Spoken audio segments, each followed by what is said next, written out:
Hey, and welcome back to the channel. Thanks for joining me again. We're on to day 2 of the LEGO Technic Mclaren P1 build today. And before I start actually in with the build, I'm going to first look at what I've learned from this first day of building the model. As a complete beginner, there's a few things that I've picked up, so I thought I'd go through those first. So this is the first page of the actual model build. The first 42 pages of the manual are all about the car and the build. And they're really interesting. It's worth having a read through, and some really nice photographs of the model, the guys who put it together, the LEGO Technics podcast team. But actually the model making starts on page 42. So as you saw in the first video, the exhaust and the rear suspension is the first section of the manual, and that's what I wanted to talk about first. So this symbol here actually tells you that you're going to be opening a new bag. And obviously this is the first page, so it's bag number 1. There's some one-to-one drawings spread about on the pages, generally in the bottom right-hand corner of the manuals. I think, or maybe on the bottom left actually of the other pages. Yeah, so bottom left on this one, which is page 44. The other key point on this page is the top left-hand corner, which I think it is actually always on the top left-hand corner of the manual.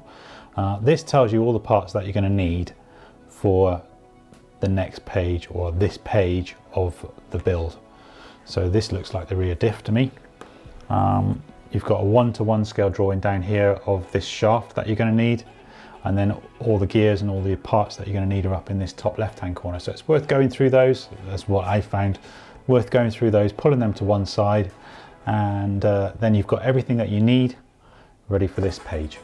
So something I found out fairly quickly was that the parts get all over the desk, and sometimes you can get bags mixed up where you probably don't want to. So after the first day I went out and bought these trays from the range, and they seem fairly good actually at dividing all the pieces up. There's 6 of them in a little set, various different sizes, and actually they work really well. And you can see a few little bits that are left over at the moment, because that's another thing that I found, that actually sometimes you get too many pieces in the bag and there's a few spares. I did have to Google that because I was worried that actually I'd missed a piece. But apparently that just happens. The books also line up to give you this really nice picture of the car, which is something that actually is quite spectacular on its own. One other important part of the manual is that on the back, or in the back of the second manual, is a full list of parts and their model numbers and their part numbers. So go to the back of the second manual, and there you'll find it. Actually, it's after the car is finished, so that's the finished picture. And then we have all this. So it's actually telling you how many of each piece should be in the kit. I'm only taking them apart one at a time, or one bag at a time, so I haven't actually done that part. I guess if you were looking for a piece, then it may well be quite interesting to see if it's missing from the kit. Another thing is, there's a LEGO service here as well, so you can actually, I guess if a part's missing, then you could contact them at lego.com service and request that missing part. So far I haven't had any missing pieces, I've just had a few extras. As a bit of a recap to day 1, I got through the rear suspension fairly straightforward, made a few little errors here and there, and then these drawings are actually quite good. These ones here you can actually place your part on top of just to check that it all looks correct. This is again another one-to-one scale drawing, which has been really useful, and you can actually just eye up all the pieces and make sure that you've got them all in the right places. I hope you're enjoying the video so far. If you are, please do like and subscribe. If you also think of anything that I haven't added to these tips, please do leave a comment. So let's carry on with the build.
small worm gear there is to open and close the rear spoiler, which then connects to the back of the car. It also has some of the diffusers in that you can see on the back of the car. The next step is to start on the rear exhaust system.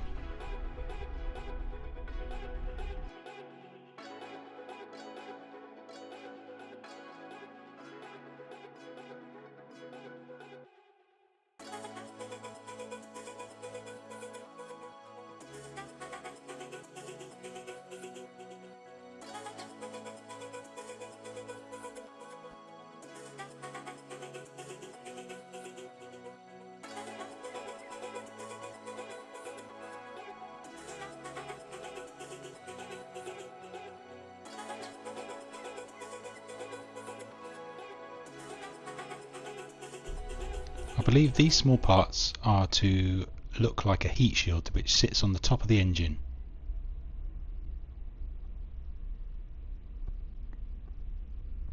And we are on to bag 3.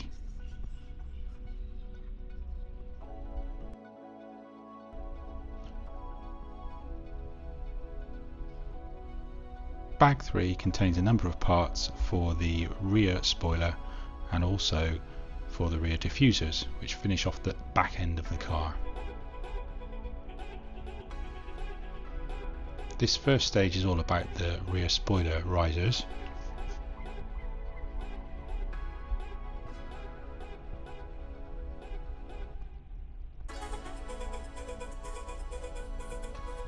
I did find some of these quite fiddly to put together, but if you persist, you can normally get it to work.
So here are the parts with the rear diffuser going on.